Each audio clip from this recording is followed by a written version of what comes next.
Welcome back to episode of car talk. हमारे एक viewer ने हमारे से सवाल किया है कि सर अगर आप पाकिस्तान के वज़ीर आज़म बन जाएं तो ऐसे कौन से 3 इकदाम हैं जो आप सबसे पहले करेंगे, पहले दिन ही आके आप वो 3 इकदाम कर देंगे। तो आइए इस पर बात करते हैं कि ऐसे कौन से काम हैं।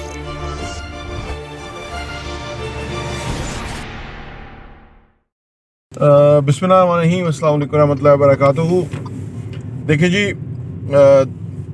अगर मैं वज़ीर आज़म बन जाऊँ तो दो या कुछ भी आप किसी भी ओहदे पे हो जाएं, 2 चीज़ें करने की होती हैं बैक वक्त। एक शॉर्ट टर्म अप्रोच होती है, एक लॉन्ग टर्म अप्रोच होती है, ठीक है ना।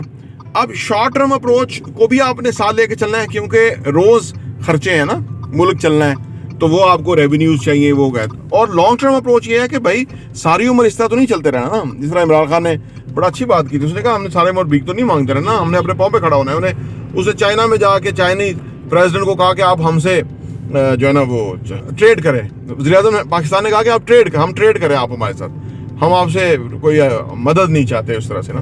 तो वज़ीर आज़म उनके वज़ीर आज़म ने कहा कि प्रेसिडेंट ने कहा जी ठीक है, हम ट्रेड करने के लिए तैयार हैं, लेकिन आप हमें क्या बेचेंगे। अब वहाँ पे वज़ीर आज़म ने पीछे मुड़ के देखा तो जो ट्रेड मिनिस्टर था या जो सेक्रेटरी था तो उनके तो पास कुछ भी नहीं था। यानी इसका मतलब ये है कि हमें कुछ ऐसा बनाना है कि दुनिया को हम बेच सके, ठीक है ना। वो गारमेंट्स हो सकते हैं, वो सर्जिकल गुड्स हो सकते हैं, स्पोर्ट्स आइटम्स हो सकते हैं, वो और जो भी हम बना सकते जो हमारे अवेलेबल रिसोर्सेज हैं। तो पहले शॉर्ट टर्म में काम करना है और फिर लॉन्ग टर्म में काम करना है ताकि हमारा सिस्टम जो है वो आगे बढ़े। और इस सबसे बड़ी हंगामी सूरत हाल के अंदर ये जो काम करना है वो ये काम करना है कि इस मुल्क के अंदर कानून की हुक्मरानी होनी चाहिए। ये जो करप्शन करने वाले शहजादे हैं जिनको पूछता कोई नहीं है, जिनको प्रमोशन होके मिली होती है और वो जो मर्जी करे कोई पूछता नहीं, सबसे पहले इनको पूछने की जरूरत है। यकीन कीजिए कि ये जो आप इस मुल्क का ये नहीं मामला, किसी भी घर का ये मामला नहीं होता कि वो एक बंदा कमा भी रहा है और सिस्टम नहीं चल रहा। ये नहीं होता कि वो थोड़ा कमा रहा है या ज्यादा कमा रहा है। असल प्रॉब्लम ये होता है कि वो पैसा या कहाँ, वो लूप होल्स कहाँ हैं, वो जो सुराख हैं वो किधर है, वो बंद करें। थोड़ी भी आमदनी होगी फिर भी सर्वाइवल हो जाएगा अगर सुराख बंद होंगे, और अगर सुराख बंद नहीं होंगे तो जितनी मर्जी आमदनी होगी वो खत्म हो जाएगी। ये फाइनेंशियल एजुकेशन है, ये कोई बड़ा प्रॉब्लम नहीं है। ये जो जितने अखराजात हो रहे हैं उसको कट डाउन करने की जरूरत है। अब अपनी जरूरियात के मुताबिक चलने की जरूरत है। एक्सेसिव जो हम पैसा लगाते हैं वो हमें उसको रोकने और छोड़ने की जरूरत है। उसकी वजह कि ये कोई भी, आप अमेरिका में भी जाके अयाशियां करें, उल्टा सीधा करें तो अमेरिका भी डिफॉल्ट कर देगा, अमेरिका के पास पैसा खत्म हो जाएगा।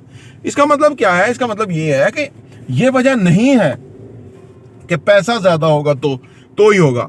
ये वजह है कि पैसे की मैनेजमेंट बेहतरीन होगी तो होगा काम, ठीक है। और पैसे की मैनेजमेंट सीखनी पड़ती है, तो वो है। अच्छा, तो शॉर्ट टर्म लॉन्ग टर्म में बात कर रहा था और फिर करप्शन की बात मैं कर रहा था। लॉन्ग टर्म के अंदर हमें पाकिस्तान में नॉलेज और एजुकेशन की बहुत बड़ी बेस बनानी है। अब मेरे वाले साहब कहा करते थे, मुझे सुबह नहाते हुए याद आ गई उनकी बात, अल्लाह ताला गरीक रहमत करे। वो जो बातें कहते थे वो बातें ना इतना निचोड़ थी, अभी समझ आ रही हैं। सोचो 50 साल में जाके समझ आ रही हैं, 20 साल से सुनते आ रहे थे। वो कोई अगर स्टुपिडिटी करता था ना, यानी बेवकूफ़ी करता था ना, तो वो कहते थे कि तुम्हें ना अकल है ना मौत है, ठीक है। या तो इंसान के पास अकल हो, अकलमंद हो, या मर जाए। उसकी वजह यह है कि वो उसकी जरूरत कोई नहीं है। बेवकूफ़ जो है उसकी जरूरत कोई नहीं है, वो निरा बोझ है। इंसान को इंटेलिजेंट होना चाहिए, अकलमंद होना चाहिए। तो वो अकल और मौत, तो हमें लोगों को कहना है कि या तो भाई आपने अकलमंद होना है या आपको होनी है मौत है, सीधी बात ये। तो पढ़ो, या तो एजुकेट हो, स्किल सीखो, कुछ काम करो।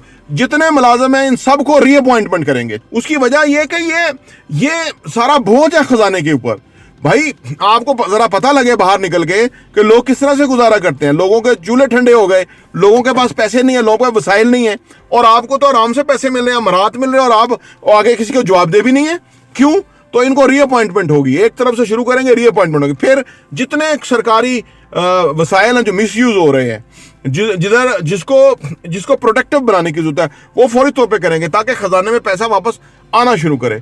फिर यह है कि जितने अदारे जो गैर मुनाफा बख्श अदारे हैं उनके लोगों को बिठाएंगे और उनको कहेंगे भाईजान या तो मुनाफा बख्श बनाओ, और या तो फिर हम इसको राइट साइजिंग करेंगे, लोगों को फारग करेंगे, और फिर उसमें मेरिट का निज़ाम बनाएंगे, उसमें जज़ा सज़ा का कानून बनाएंगे। जो अच्छा काम करेगा वो उसका एडवांटेज मिलेंगे, पर्क्स मिलेंगे, उसकी प्रॉफिटेबिलिटी बढ़ेगी, बोनसेस बढ़ेंगे, और जो नहीं काम करेगा वो आस्ता आस्ता तनख्वाह कट होते होते वो जीरो पे पहुंच के खुदा हाफिज हो जाएगा। यानी आपको ना एक ऐसा सिस्टम बनाना होगा कि जो कि मेरिट की बेसिस के ऊपर हो, ठीक है ना। तमाम जो अदारे हैं उसमें जो काम करने वाले हैं वो अपने जो यूनिफॉर्म, सर्टेन यूनिफॉर्म है उसके अंदर आएंगे। हर बंदा शेव किया होगा, हर बंदा जो फ्रंट डेस्क के ऊपर है पूरे पाकिस्तान में स्माइल के साथ दूसरे को पेश आएगा, चाहे कोई लाइनमैन है, चाहे कोई बिजली का वापडा वाला या कहीं भी है, उनको एकदम सही करेंगे ताकि हमारे में दुनिया में जब आप बाहर जाते होंगे जो देखते होंगे वहाँ का ह्यूमन सोर्स हमारा, और बाहर दुनिया जो है वो बड़ी अच्छी तरीके से जी रही है, बड़े अच्छी तरीके से उन्होंने ड्रेसअप हैं, वो सफाई का काम भी बड़े शौक से कर रहे हैं। इसका मतलब कि वो उनको अपने काम से प्यार है और हमने काम से नफरत की है। पूरा मुल्क काम करेगा और जिसको काम से नफरत होगी उसको हम फिर कहेंगे आप ओवरसीज हो जाओ, ताकि जरा बाहर जाके लोगों के बाथरूम साफ कर लो, अमेरिकियों के बाथरूम साफ करो, यूके में जाके बाथरूम साफ करो, फिर तुम पाकिस्तान में काम करने के अहल होगे। अभी तुम इधर अहल नहीं हो।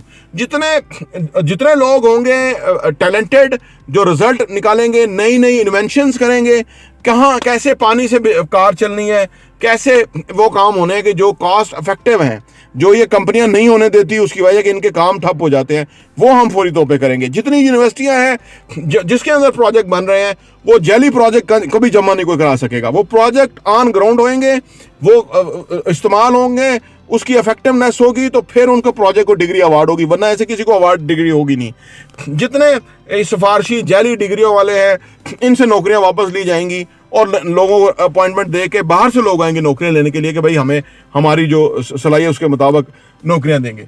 वो लोग आए कि जो पैशनेबल हैं, जो लोगों को सर्व कर सकते हैं, जो नीचे से उठेंगे और कल को वो मेयर बनेंगे, कल को वो MP MNA बनेंगे और वो मुल्क के अंदर वो तब्दीली लाएंगे कि जो वो सोचते हैं, जो वो लाना चाहते हैं। ऐसा सिस्टम लाया जाएगा, इस तरह का निज़ाम चाहिए होगा। देखें मुल्क जो होता है ना, जिस तरह घर चलता है ना उसी तरह मुल्क जाता है। घर का सरबराह जो है वो क्रेडिबल होता है, वो ईमानदार होता है, वो अल्लाह रसूल को से डरने वाला, जानने वाला होता है, तब जाके घर चलता है, अल्लाह की रहमत और बरकत आती है।